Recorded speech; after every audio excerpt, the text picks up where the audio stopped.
गणित विषय में रुचि रखने वाले सभी छात्र छात्राओं को मेरा ढेर सारा प्यार और मेरे इस YouTube चैनल डायरेक्शन कोचिंग में आपका हार्दिक स्वागत। मैं मनोज कुमार मिश्र एक trained graduate CTET qualified more than 30 years experience teacher हूँ, जो विगत 30 वर्षों से कक्षा 6 से लेकर 10 तक के छात्र छात्राओं को गणित विषय पढ़ाता आ रहा हूँ।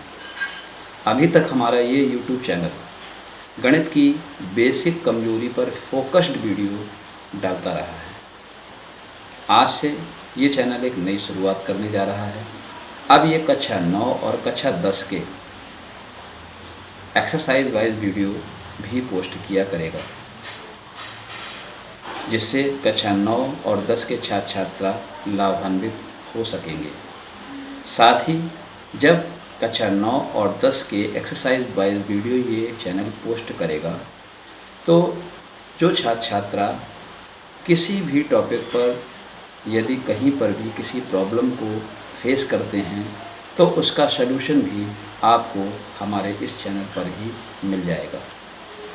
मैंने अधिकांश ये महसूस किया है कि कक्षा 9 या 10 में आने वाले छात्र छात्रा कक्षा 6, 7, 8 की भी बेसिक नॉलेज नहीं रखते हैं, या बहुत से ऐसे टॉपिक होते हैं जिन पर वो वीक होते हैं। और जब वो 9th या 10th में अपने टीचर से उन समस्याओं का समाधान चाहते हैं, तो टीचर समयाभाव के कारण या किसी अन्य कारण से उनकी समस्या को पूर्णतया सॉल्व नहीं कर पाते। इसमें टीचर्स की गलती नहीं होती है, क्योंकि वो 9th या 10th क्लास के बच्चे को यदि 6 to 8 की सभी समस्याओं को सॉल्व कराने बैठ जाएंगे, तो वो आपके 9th या 10th क्लास का कोर्स किसी कंडीशन में पूर्ण नहीं करा पाएंगे। और मान लीजिए एक आध बच्चा हो तो शायद वो इस पर वर्क कर भी सके, लेकिन ऐसे कम से कम 70 से 80% बच्चे ऐसे ही आते हैं जो कि अपनी बेसिक मैथ में कुछ वीक होते हैं। अब जब इस समस्या को मैंने डीपली महसूस किया, तो मैंने पाया कि इस समस्या का एक ही हल है कि अब सारे बेसिक इम्प्रूवमेंट के वीडियो एक ही प्लेटफॉर्म पर डाल दिए जाएं, और छात्र छात्रा जिस टॉपिक में वीक हो उसको सजेस्ट कर दिया जाए कि आप इस वीडियो को देखिए और अपनी मैथ इम्प्रूव कीजिए। यहाँ पर आपको सबसे बड़ा बेनिफिट ये है कि आपको किसी टीचर की डांट खानी नहीं पड़ेगी, आपको किसी की अपने साथी की उपेक्षित नज़रों का सामना नहीं करना पड़ेगा, आपको किसी तरह की शर्मिंदगी का एहसास नहीं होगा कि मैं इस क्वेश्चन को बार बार पूछूंगा तो लोग मेरे बारे में क्या सोचेंगे। तो ये सभी की सभी समस्याएं आप किसी को फेस नहीं करनी पड़ेंगी। यदि आप किसी टॉपिक में वीक हैं तो मुझे कमेंट्स कीजिएगा। यदि वो टॉपिक मेरा यूट्यूब चैनल पर पहले से ही अपलोड है तो मैं आपको सजेस्ट कर दूंगा, अन्यथा मैं आपको उस टॉपिक से रिलेटेड वीडियो बनाकर इस यूट्यूब चैनल पर डाल दूंगा। तो आज मैं इस चैनल पर लेकर आया हूँ कक्षा 9 की 1.1 एक्सरसाइज, जिसमें हम आपको एक्सरसाइज के सारे क्वेश्चंस को डीपली समझाएंगे और एक एक क्वेश्चन में कितने रूल्स अप्लाई हो रहे हैं उनके बारे में भी आपको बताएंगे। और आप देखेंगे कि यदि हम किसी क्वेश्चन को समझने में उसके समस्त रूल्स को भी समझ लें तो हम उस तरह के अनेकों क्वेश्चन स्वयं कर सकते हैं। अभी तक आप जितने भी टीचर्स से पढ़े हुए हैं, आप पाएंगे कि जब मैं इस चैनल पर आपको किसी क्वेश्चन को समझाऊंगा तो उसकी छोटी से छोटी बात को भी विद रूल समझाऊंगा। वहाँ पर आपको बताऊंगा कि यहाँ पर कौन सा रूल अप्लाई हुआ और ये रूल कब कब हमें अप्लाई करना चाहिए, या कोई ऐसा पॉइंट्स जो आपको कहीं और से जाके सीखना है तो उसके लिए भी आपको सजेशन मेरे क्वेश्चंस में ही मिल जाएगा। तो अगर अभी आपने मेरे चैनल को सब्सक्राइब नहीं किया और आप चाहते हैं कि आप अपनी गणित को एक अच्छे लेवल पर लेकर जाएं, गणित के एक अच्छे स्टूडेंट्स बने, तो इस चैनल को तुरंत सब्सक्राइब कीजिए और पास ही जो बेल आइकन है उसको पुश कीजिए, ताकि मेरे सारे वीडियो सबसे पहले आप तक पहुँचें और आपको उसका लाभ मिल सके। मेरे बेसिक वीडियो आपको इसी चैनल पर मिलेंगे। उसे देखने के लिए स्क्रीन पर जो वेबसाइट है उसके ऑनलाइन पेज पर जाइए और वहाँ से आपको मेरे सारे वीडियो जो मैंने बेसिक वीडियो डाले हैं वो आपको मिल जाएंगे। तो चलिए स्टार्ट करते हैं क्लास 9th की पहली एक्सरसाइज 1.1।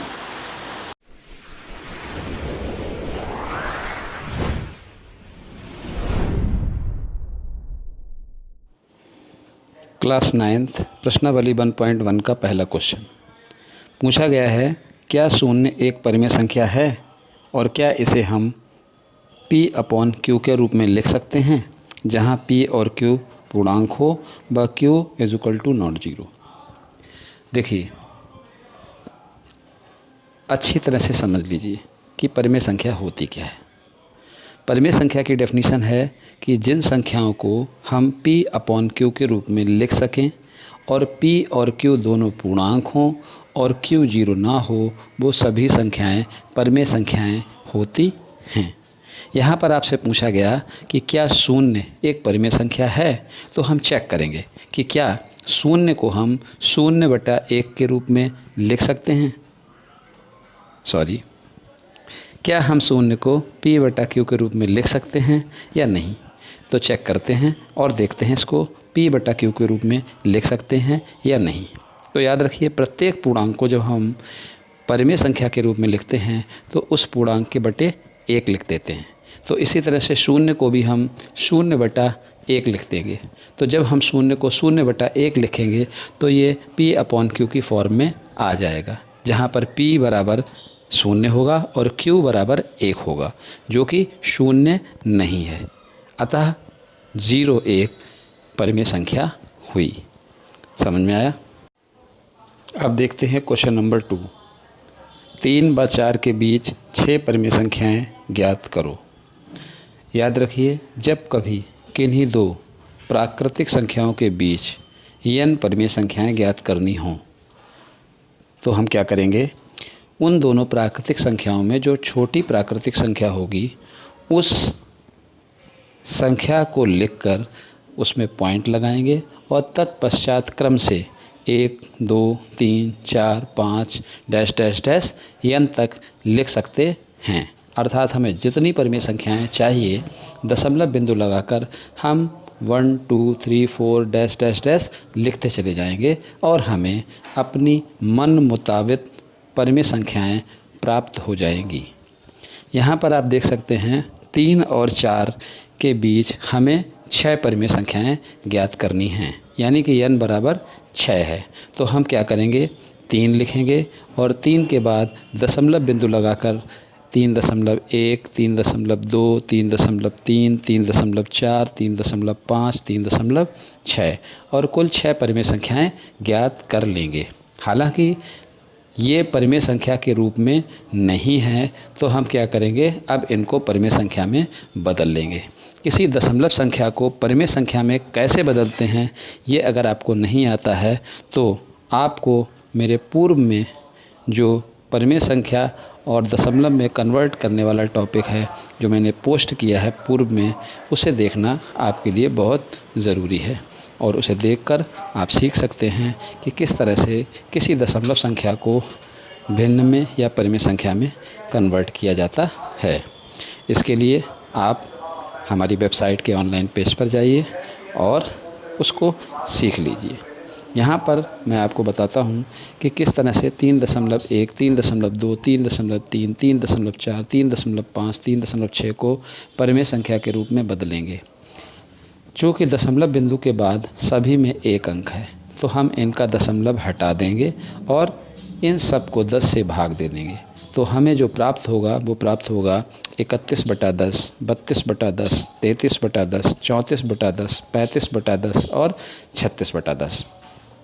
आप कहेंगे कि सर हम इनमें 10 से ही भाग क्यों देंगे? तो एक नियम है। क्या वो नियम है कि यदि किसी दशमलव संख्या में दशमलव बिंदु के बाद एक अंक हो तो हम उसको 10 से भाग देंगे और उसका दशमलव हटा देंगे। यदि 2 अंक हैं तो हम उसका दशमलव हटा देंगे और 100 से भाग देंगे। यदि 3 अंक हैं तो दशमलव हटा के 1000 से भाग देंगे और यदि 4 अंक हैं तो दशमलव हटा के 10,000 से भाग देंगे और ये क्रिया चलती रहती है। ये दशमलव हटाने का नियम है। तो हमने देखा कि 3 और 4 के बीच हमें 6 परिमेय संख्याएं 31/10, 32/10, 33/10, 34/10, 35/10 और 36/10 प्राप्त हो गई। अब अगर आप चाहो तो इनमें जो परिमेय संख्याएं अपने सरलतम रूप में नहीं हैं उनको सरलतम रूप में बदल लें। यदि आपको परिमेय संख्याओं को सरलतम रूप में बदलना नहीं आता है तो भी आप मेरी वेबसाइट के ऑनलाइन पेज पर जाकर आप उनको सीख सकते हैं।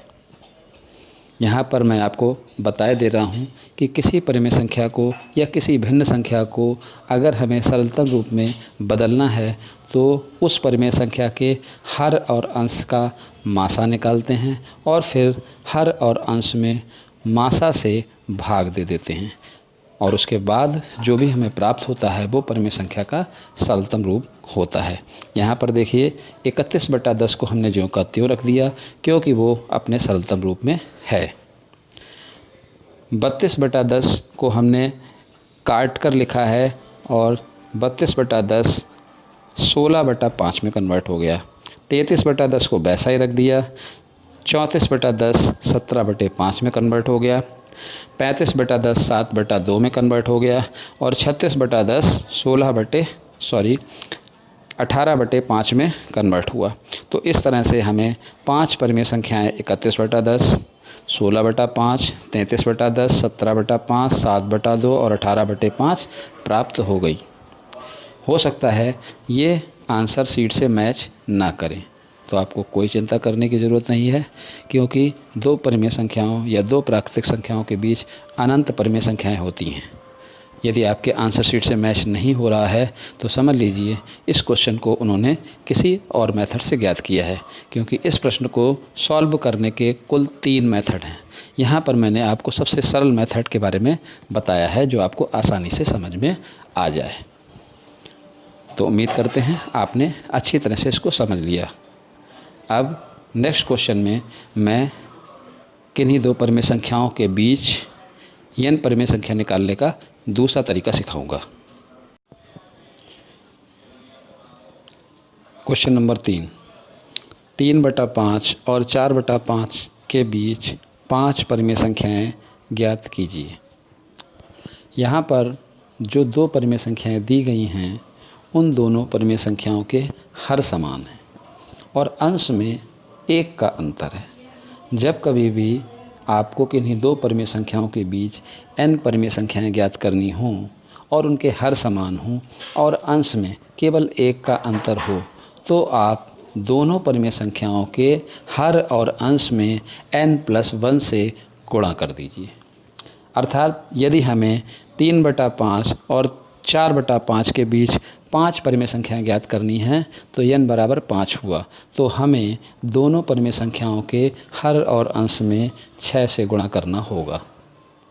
यदि हमें 7 संख्याएं ज्ञात करनी होती तो n बराबर 7 होता, तब हमें 7 + 1 अर्थात 8 से दोनों परिमेय संख्याओं के हर और अंश में गुणा करना होता। तो याद रखिएगा। हालांकि आप एक चीज़ और भी ध्यान रखिए कि अगर दोनों परिमेय संख्याओं के अंशों में 1 का अंतर ना भी हो तब भी आप इस रूल का इस्तेमाल करके उनके बीच n परिमेय संख्याएं ज्ञात कर सकते हैं। आपका आंसर आ जाएगा। अब आते हैं अपने क्वेश्चन पर। 3/5 और 4/5 के बीच 5 परिमेय संख्याएं ज्ञात कीजिए। तो हमने क्या किया, 3/5 के अंश और हर दोनों में 6 से गुणा कर दिया तो हमें प्राप्त हुआ 18/30। और जब हमने 4/5 के अंश और हर दोनों में 6 का गुणा किया तो हमें प्राप्त हुआ 24/30। अब 3/5 और 4/5 के बीच 5 परिमेय संख्याएं निकालेंगे तो कैसे निकालेंगे? 18 के बाद क्या आता है? 19। तो 19/30, 20/30, 21/30, 22/30 और 23/30।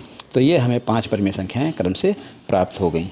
आप इनको चाहें तो इनके सरलतम रूप में बदल दीजिए और ना चाहें तो ऐसे ही रख दीजिए। सरलतम रूप में बदलना हमने आपको पिछली वीडियो क्लिप में समझाया था। अर्थात जो संख्याएं सरलतम रूप में ना हो उनको आप सरलतम रूप में बदल सकते हैं। क्या करके? अंश और हर का मासा निकाल कर उनको मासा से भाग देकर। इस क्वेश्चन को सॉल्व करने का एक और तरीका है जो थोड़ा टिपिकल है, जिसको मैं नेक्स्ट वीडियो क्लिप में एक्सप्लेन करने जा रहा हूँ। देखिए, क्वेश्चन नंबर 3 को हल करने का दूसरा मेथड, और मोस्टली इसी मेथड को लोग अप्लाई कराते हैं, बट ये मेथड थोड़ा ज़्यादा लंबा जाता है, इसलिए मुझे इससे पहले जो मेथड मैंने आपको सिखाया वो ज़्यादा उचित लगता है। लेकिन इस मेथड में भी कोई डिफ़िकल्टी नहीं है, खाली आपको ध्यान से समझना है। किन्हीं दो परिमेय संख्याओं के ठीक बीच अगर आपको कभी कोई परिमेय संख्या ज्ञात करनी हो तो एक फार्मूला होता है कि उन दोनों परिमेय संख्याओं को जोड़िए और उसका आधा कर दीजिए। यानी यदि दो परिमेय संख्याएं a और b हैं और उनके ठीक बीच आपको कोई अन्य परिमेय संख्या ज्ञात करनी है तो फार्मूला है 1/2 ब्रैकेट में a + b। a + b का तात्पर्य क्या हुआ? दोनों परिमेय संख्याओं का जोड़, और 1/2 का तात्पर्य हुआ उनका आधा। यहाँ पर 3/5 और 4/5 के बीच हमें 5 परिमेय संख्याएं ज्ञात करनी हैं, तो इसी सूत्र का प्रयोग करके हम 3/5 और 4/5 के बीच 5 परिमेय संख्याएं ज्ञात करेंगे। याद रखिएगा, चूँकि ये सूत्र केवल दो परिमेय संख्याओं के ठीक बीच की परिमेय संख्या निकालने के लिए है, इसलिए जैसे जैसे इन दोनों परिमेय संख्याओं के ठीक बीच की परिमेय संख्या मिलती जाएगी, हम उस परिमेय संख्या का भी इस्तेमाल पुनः दो परिमेय संख्याओं के बीच की परिमेय संख्या निकालने के लिए करेंगे। कैसे करेंगे? आइए देखते हैं। 3/5 और 4/5 के ठीक बीच की परिमेय संख्या बराबर क्या होगी? 1/2 ब्रैकेट में 3/5 प्लस 4/5। 1/2 को वैसा ही रखने दीजिए और 3/5 और 4/5 को जोड़ लीजिए। चूँकि दोनों परिमेय संख्याओं का हर बराबर है, इसलिए 3 और 4 यानी अंश केवल जुड़ जाएंगे और हर वही रहेगा, तो इसका जोड़ आएगा 7/5। और 7/5 में जब आप 1/2 से गुणा करेंगे तो आपको प्राप्त होगा 7/10।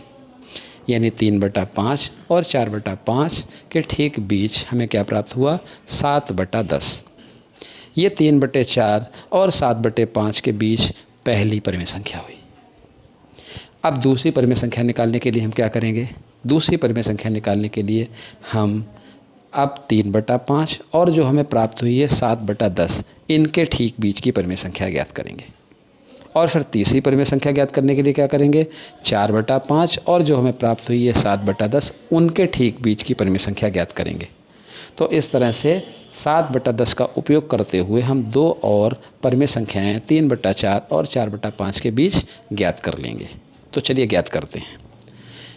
3/5 और 4/5 के बीच दूसरी परिमेय संख्या बराबर 1/2 ब्रैकेट में क्या करेंगे?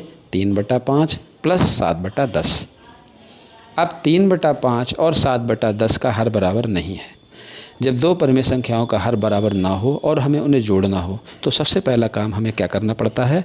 उनके हर को बराबर करना पड़ता है। ये नियम है। 5 और 10 के हर को हमें बराबर करना है, तो हम 5 और 10 का लासा लेंगे। अब 5 और 10 का लासा होगा क्या? 10। आप कहेंगे कैसे? याद रखिए, दो संख्याओं का लासा लेना हो और एक संख्या का भाग दूसरी संख्या में पूरा पूरा जा रहा हो, तो उन दोनों संख्याओं में जो संख्या बड़ी होगी वही लासा होगी। ये आप समझ लीजिए। तो आपका लासा निकालने में समय बेस्ट नहीं होगा। तो 5 और 10 का लासा हुआ 10। अब हमने 5 और 10 का लासा ले लिया 10। अब हम क्या करेंगे? पहली परिमेय संख्या जो कि 3/5 थी, उसके हर 5 का भाग लासा में देंगे और जो भागफल आएगा उसका गुणा 3 में कर देंगे, यानी 3/5 के अंश 3 में कर देंगे। तो जब हम 5 का भाग लासा 10 में देंगे तो 2 बार जाएगा, और 2 का गुणा जब हम 3 में करेंगे तो हमें प्राप्त होगा 6। क्या प्राप्त होगा? 6 प्लस का निशान लगा दीजिए। अब 10 का भाग 10 में दीजिए तो 1 बार जाएगा, तो 7 में हम 1 का गुणा कर देंगे तो हमें प्राप्त होगा 7 एकम 7। अब अंश हमारा हो गया 6 + 7, और 6 + 7 कितना होता है?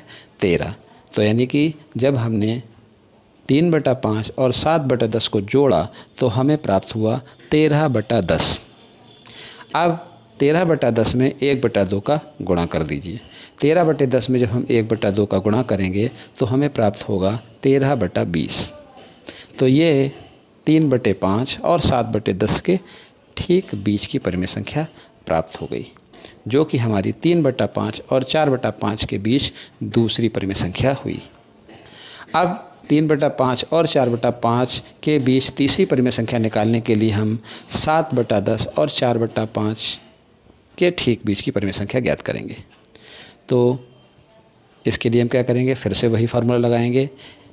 तीसरी परिमेय संख्या के लिए क्या लगेगा? 1/2 ब्रैकेट में 7/10 + 4/5। फिर से आप देखिए 10 और 5 का लासा क्या आएगा? 10 आएगा। तो 7/10 के हर का भाग जब हम लासा 10 में देंगे तो 1 बार जाएगा, तो 7 में 1 का गुणा होगा।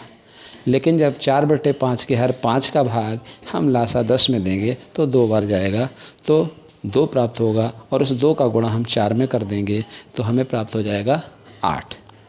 अब अंश 7 + 8 को जोड़ दीजिए तो प्राप्त हुआ 15। तो हमारा उत्तर हो गया 15/10। अब 15/10 को जब 1/2 से गुणा करोगे तो प्राप्त होगा 15/20। ये 7/10 और 4/5 के ठीक बीच की परिमेय संख्या हुई। तो 3/5 और 4/5 के बीच ये तीसरी परिमेय संख्या हो गई। अब हमें 3/5 और 4/5 के बीच 3 परिमेय संख्याएं प्राप्त हो गई। अब हमें 2 और निकालनी है। तो ध्यान दीजिएगा, 2 परिमेय संख्या निकालने के लिए हमारे पास कई ऑप्शन हैं। ध्यान से देखिएगा क्वेश्चन को। हमें 5 परिमेय संख्याएं हमारे सामने हैं। नंबर 1 3/5, नंबर 2 13/20, नंबर 3 7/10, नंबर 4 15/20 और नंबर 5 4/5। ये 5 परिमेय संख्याएं हैं। अब इन पांचों परिमेय संख्याओं को आप कहीं रफ पर लिख लीजिए और क्रम से किन्हीं 2 परिमेय संख्याओं के ठीक बीच की परिमेय संख्या आप निकाल लीजिए, तो अगली चौथी परिमेय संख्या प्राप्त हो जाएगी। और पुनः फिर से कोई 2 परिमेय संख्या लेकर ठीक बीच की फिर परिमेय संख्या निकाल लीजिए, तो 5वीं परिमेय संख्या प्राप्त हो जाएगी। और फार्मूला वही लगेगा 1/2 ब्रैकेट में 2 परिमेय संख्याओं का योग।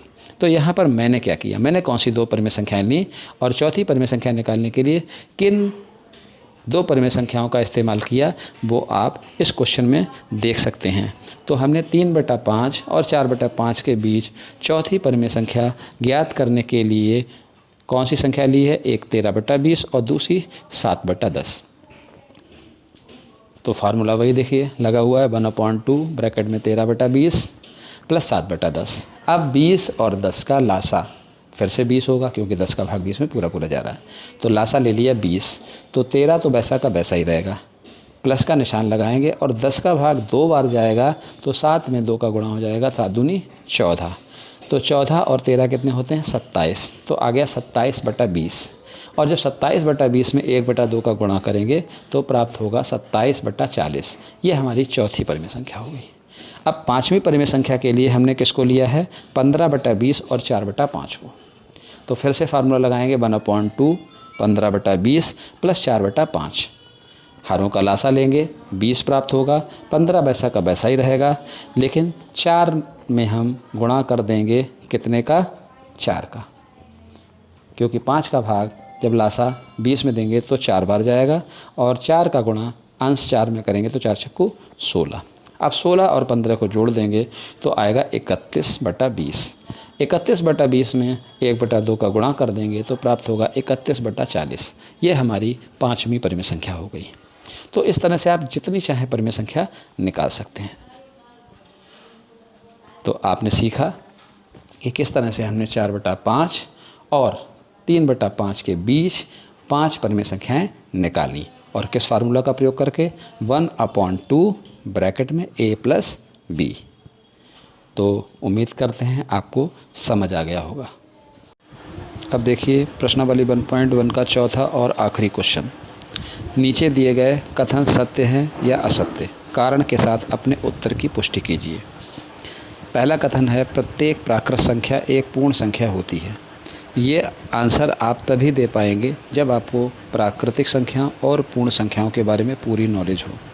यदि आपको सभी संख्याओं के बारे में पूरी नॉलेज नहीं है तो आप मेरी वेबसाइट के ऑनलाइन पेज पर जाकर जो मैंने 2 वीडियो डाले हैं, संख्या पद्धति पार्ट 1, संख्या पद्धति पार्ट 2, तो उनको देखिएगा, तो आपको सभी प्रकार की संख्याओं के बारे में पूर्ण नॉलेज हो जाएगी।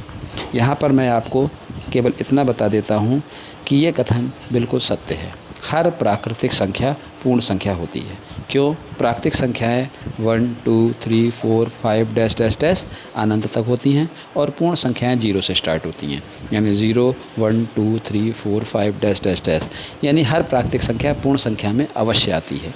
तो इसलिए हम कह सकते हैं कि प्रत्येक प्राकृतिक संख्या पूर्ण संख्या भी होती है, अर्थात ये कथन हमारा बिल्कुल सत्य है।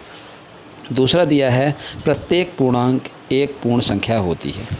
ये कथन गलत है, क्योंकि पूर्णांक के अंतर्गत सारी ऋणात्मक संख्याएं आ जाती हैं, जबकि पूर्ण संख्याओं में कोई संख्या ऋणात्मक नहीं होती है। तो प्रत्येक पूर्णांक पूर्ण संख्या होती है, ये कथन गलत है। तीसरा है प्रत्येक परिमेय संख्या एक पूर्ण संख्या होती है। प्रत्येक परिमेय संख्या भी एक पूर्ण संख्या नहीं होती, क्योंकि ये कथन भी असत्य है। परिमेय संख्याओं में 3/5, 1/7, 3/9 आदि आते हैं, जबकि इनमें से कोई भी पूर्ण संख्या नहीं होती है। तो ये कथन गलत है। सभी परिमेय संख्याएं पूर्ण संख्याएं नहीं होती हैं। तो ये आपके तीनों कथन क्यों सत्य और असत्य थे, मैंने आपको बताया। संख्याओं के बारे में डीपली नॉलेज लेने के लिए आप मेरे पिछले वीडियो देख सकते हैं। तो आपने 1.1 को समझा। कैसा लगा आपको ये वीडियो? क्या इस वीडियो ने आपकी नॉलेज में कोई इम्प्रूवमेंट किया? क्या आपको इस वीडियो को देखकर गणित के सवालों को समझना आया? एक क्वेश्चन में कितने रूल्स अप्लाई होते हैं उनको बताते हुए मैंने आपको समझाने का प्रयास किया। क्या मेरा प्रयास सार्थक हुआ? यदि हाँ तो कमेंट्स कीजिए, इसको शेयर कीजिए, जिससे कि आप ही नहीं, आप जैसे बहुत सारे स्टूडेंट्स इसका फ़ायदा उठा सकें। नेक्स्ट वीडियो में हम एक्सरसाइज 1.2 लेकर जल्द ही आते हैं। तब तक के लिए ढेर सारा प्यार, और इस वीडियो को अब तक देखने के लिए आपका बहुत बहुत आभार।